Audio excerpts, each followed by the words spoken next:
YCP చేస్తున్న విమర్శలకు కూటమి నుంచి గొడ్డలి ఒకటి సమాధానమా? ప్రతిపక్ష పార్టీ ఎలాంటి సమస్యపై గళమెత్తినా దానికి ఆన్సర్ గొడ్డలేనా? ప్రతి అంశానికి గొడ్డలతో ముడిపెడితే జనంలో ఎలాంటి సంకేతాలు వెళ్లే అవకాశం ఉంది? ప్రస్తుతం ఇదే చర్చ కూటమిలోని పార్టీలతో పాటు పొలిటికల్ సర్కిల్స్, సామాన్య జనంలో కూడా జరుగుతోంది.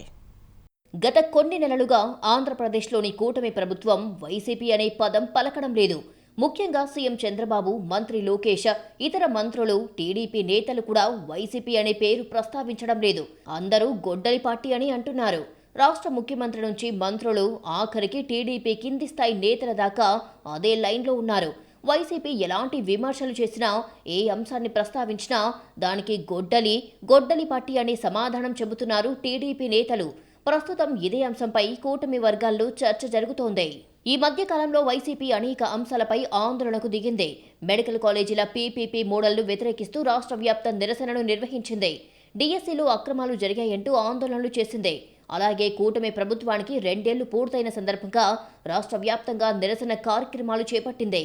సూపర్ 6 హామీల అమలులో వైఫల్యం సహా గ్రౌండ్ లెవెల్లోని సమస్యలను ప్రజల్లోకి బలంగా తీసుకెళ్లేందుకు వైసీపీ ప్రయత్నాలు చేస్తోంది. మరోవైపు వైసీపీ అధినేత వైఎస్ జగన్ కూడా సమయం వచ్చినప్పుడల్లా ప్రభుత్వంపై విమర్శల దండయాత్ర చేస్తున్నారు. డిఎస్సీ నియామకాల విషయంలో సుదీర్ఘంగా మాట్లాడిన జగన్ ప్రభుత్వానికి అనేక ప్రశ్నలు సంధించారు. డిఎస్సీ పరీక్ష నిర్వహణలో జరిగిన తప్పులను ఎత్తి చూపారు.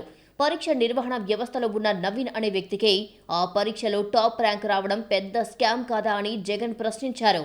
పేపర్ తయారీలో ఎవరెవరు ఉన్నారు, డిజిటల్ యాక్సెస్ ఎవరెవరి చేతుల్లో ఉంది, ముడుపులు ఎంతమంది చేతులు మారాయి, ఇవన్నీ తేలాలని అందుకే తాము సిబిఐ విచారణకు డిమాండ్ చేస్తున్నామన్నారు జగన్. స్పోర్ట్స్ కోటా అనేది పెద్ద స్కామ్ అన్నారు జగన్. గతంలో ఎప్పుడూ జరగని విధంగా స్పోర్ట్స్ కోటా అభ్యర్థులు ఎవ్వరూ డిఎస్సీ పరీక్ష రాయాల్సిన అవసరం లేదని బ్యాక్డోర్ ద్వారా వారిని తీసుకున్నారని ఆరోపించారు. జగన్ లేదా వైసీపీ నేతలు ఎన్ని ప్రశ్నలు వేసినా ప్రభుత్వం నుంచి వస్తున్న సమాధానం ఒక్కటే: వైసీపీ గొడ్డలి పార్టీ అంటూ వన్ వర్డ్ ఆన్సర్తో తీసిపారేస్తున్నారు టీడీపీ నేతలు. ఈ వైఖరిపై కూటమిలోని పార్టీల్లో అంతర్గతంగా చర్చ జరుగుతోంది.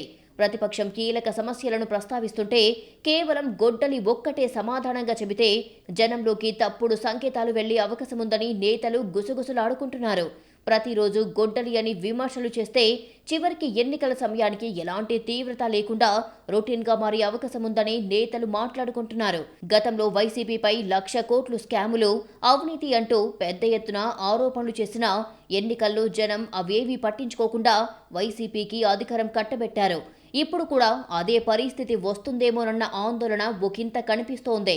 మెడికల్ కాలేజీల పీపీపీ, డిఎస్సీలు అక్రమాలు, ఇలా ప్రతిపక్షం ఏ విషయం లేవనెత్తినా సరైన సమాధానం చెప్పాల్సిన బాధ్యత ప్రభుత్వానిదే. అలా కాకుండా గొడ్డలి అంటూ ఏకవాక్యాన్ని పదే పదే ప్రయోగిస్తూ అసలు సమాధానాన్ని దాటవేస్తుంటే ఏదో జరిగి ఉంటుంది అనే అనుమానాలు జనంలోకి వెళ్లే ప్రమాదం కూడా లేకపోలేదు. ఈ అనుమానాలు కూటమి నేతల్లోనూ వ్యక్తమవుతున్నాయి. రాజకీయ విమర్శలు ఎన్నైనా చేయొచ్చు. అదే సమయంలో ప్రశ్నకు ప్రశ్న సమాధానం కాదన్న విషయం గుర్తుంచుకోవాలి. అవసరమైనప్పుడు గొడ్డలి పార్టీ అంటూ ఆరోపణలు చేయొచ్చు. అలా కాకుండా ప్రతిదానికి అదే పాట పాడితే జనంలో కూడా మొనాటని వచ్చేస్తుంది. అలా కాకుండా ప్రతిపక్షం అడిగే ప్రతి ప్రశ్నకు డీటెయిల్డ్ ఆన్సర్ ఇస్తే జనంలో కూడా ప్రభుత్వంపై నమ్మకం కలుగుతుంది. ఇదే విషయం కూటమి నేతల్లో చర్చకు వస్తోంది.